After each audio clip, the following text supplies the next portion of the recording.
The Marvel Cinematic Universe's latest superhero extravaganza, Captain Marvel, has generated lots of anticipation and excitement.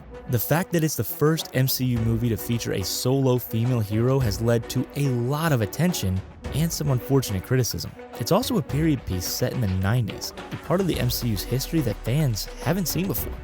But most importantly, Captain Marvel is arriving just weeks before the April 26th release of Avengers Endgame, the sequel to 2018's devastating Avengers Infinity War.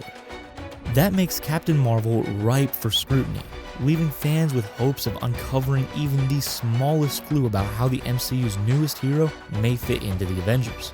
The MCU movies always contain post-credit scenes that foreshadow the series' upcoming films, and this is true of Captain Marvel too. In this video, we're going to break down the post-credit scenes from Captain Marvel and what they might mean for Avengers Endgame. But first, a warning for those who haven't seen Captain Marvel yet. There are major spoilers coming up. Turn back now if you want to go into the movie with as little of it spoiled as possible. Before we get into Captain Marvel's post-credit scenes specifically, let's take a look at the post-credit scenes of MCU films past, particularly how these scenes have been used to build anticipation for the MCU's upcoming movies. Post-credit scenes have been a part of the MCU since Iron Man flew onto the big screen in 2008. At first, most of the MCU's superhero movies only included a single post-credit scene. Think Nick Fury greeting Tony Stark in his home and informing him that, as Iron Man, he's become a part of a much larger universe. Or Fury showing Eric solving the Tesseract during the credits of Thor. After the first Avengers film included not one, but two post-credit scenes, this became more common for subsequent MCU movies. Although some have stuck with the earlier tradition and featured just a single post-credit sequence, it's not at all surprising when two are included. And this is the trend that Captain Marvel goes with, featuring two post-credit scenes. Typically, the post-credit scenes fall into one of two categories. They either foreshadow something that will happen in an upcoming MCU movie, or they're humorous, but not all that important to the story. When there are two scenes, there's often one from each category. Take Avengers. The first stinger, which happens at mid-credits, provides a glimpse of Thanos for the very first time. Then the second stinger, which happens as the credits wrap up, shows Tony Stark finally getting his wish as the whole team tucks into a post-battle shawarma meal.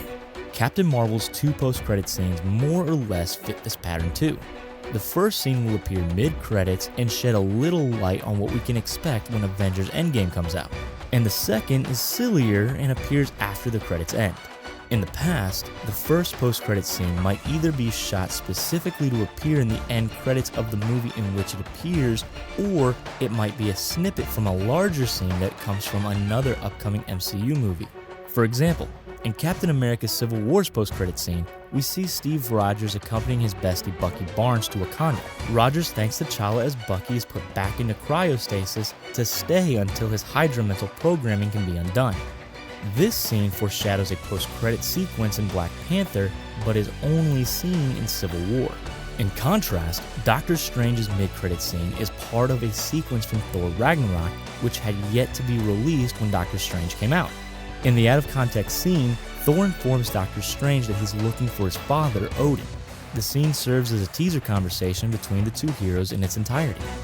Based on what we know, Captain Marvel's mid-credit scene seems like it is probably directly lifted from Endgame. That means it's likely a brief clip of a scene fans will soon be able to catch in context when Endgame premieres just a few weeks after Captain Marvel. So what exactly do Captain Marvel's two post-credit scenes consist of? The first scene during the middle of the credits is a direct reference to the events of Endgame. In the scene, Captain America, Black Widow, Bruce Banner, and James Rhodes are back at Avengers headquarters. A holograph is counting the number of missing people in the background. Somehow, they've gotten a hold of Nick Fury's pager. Rhodey comes in and says the pager has stopped sending a signal. Cap insists they turn it back on, but Banner points out that they have no idea who they're contacting through it. The pager turns on again and shows Captain Marvel's symbol. Just then, Captain Marvel appears behind them and asks where Fury is. For fans, the pager should ring a bell.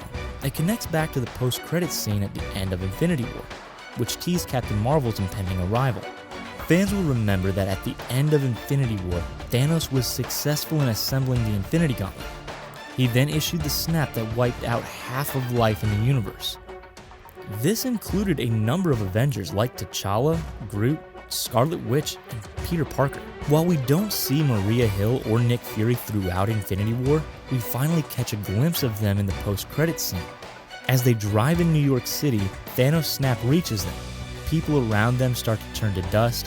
Fury pulls their vehicle over and watches as Hill disintegrates in front of him. Realizing what's happening, Fury grabs something out of his bag. As he activates it, he turns to dust too. The scene ends with the camera zooming in on the fallen pager as it connects, and the pager display shows Captain Marvel's symbol. So Captain Marvel's sequence confirms that the pager successfully reached her. Unfortunately, Fury isn't able to be there to greet her when she gets to Avengers headquarters. This leaves a lot for her to hash out with the Avengers that are still alive after the snap. Of course, we've known for a long time that Captain Marvel will be a part of Endgame in some capacity, and it's often been speculated that she will play a major part in undoing Thanos' snap. This scene gives us the smallest taste of how she'll appear and who she'll interact with. It also indicates that Captain Marvel may enter Endgame fairly early in its runtime. It seems almost certain that the scene is a small piece of a longer scene from Endgame. If that's the case, we can likely anticipate seeing this scene play out in its entirety within the first half hour of the film. After all, in the scene, Cap still has his beard as he does in Infinity War. We know, however, from the Endgame trailer that at some point, Cap shaves it off. This means Captain Marvel may end up being a strong presence throughout most of Endgame. In the process, she'll introduce an entirely new dynamic to the team we've come to know so well over the past decade.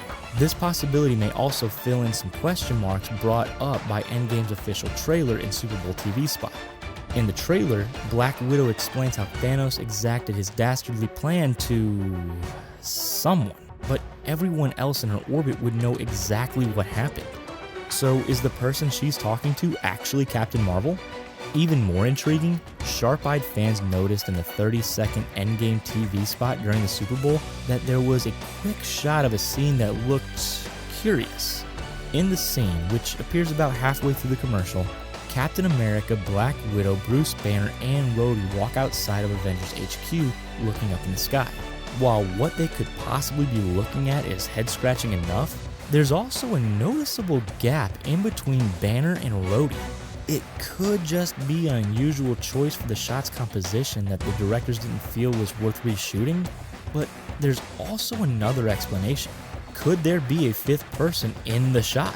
And could that person be Captain Marvel? Marvel has been known to mislead and misdirect fans with their marketing before. The studio attempts to carefully guard plot details for all their films until the last possible second. So erasing a character from a scene in a trailer could be one more way that the studio could attempt to preserve the secrecy around the film.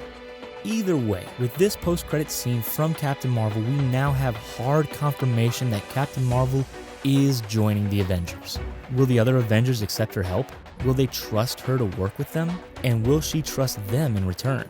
Those are all open questions we won't get an answer to until Endgame opens on April 26th. The second post-credits scene takes place after the credits have finished in spooling. It features the movie's breakout star, Carol Danvers, pet cat Goose. The scene is a funny tidbit that shows Goose jumping on a desk and coughing up a cosmic cube like an average cat coughs up a hairball. While the scene is adorably amusing, it also may hint at something more significant in the MCU. There's been speculation that Goose is more than just a cat, and this scene confirms that. In the comics, Goose is actually an alien from a race called the Flurkin. Flurkin look like cats, but they have some special alien skills. This scene points to one of them, the ability to hold a pocket dimension in their mouths. And apparently, that's where Goose has been storing the Cosmic Cube, which in previous MCU films was more commonly known as the Tesseract. It's the vessel that holds the Space Stone, and this revelation about Goose could explain how Nick Fury acquired the Tesseract. Of course, Captain Marvel's Goose-centric scene probably takes place like the rest of the film in the 90s. As we know from Infinity War, the last person to have the Space Stone was Thanos, who used it as part of the Infinity Gauntlet. Some fans have theorized that the Space Stone could be important in Endgame, because it could be used to reverse Thanos' snap. We'll have to wait and see if there's any merit to this speculation. One way or another, Captain Marvel's post-credits scenes definitely point in fascinating directions for Endgame. After seeing an early screening of the film, the Los Angeles Times, Sonia Kelly tweeted that the post-credits scenes gave her goosebumps. She added that the scenes are worth staying for and the anticipation for Endgame is definitely stoked by this film. If you're like us, you can't wait for the story of Avengers to continue with Endgame. But even before that, you can't wait to get to know Carol Danvers and Captain Marvel. Captain Marvel is certified fresh on Rotten Tomatoes, showing that once again the MCU has made a great movie. The critical adulation and the ways the film will directly connect to Endgame make Captain Marvel a must-see for any MCU fan. What are your theories about what Captain Marvel's post-credits scenes could mean for Avengers Endgame? Speculate away in the comments. And thanks for watching.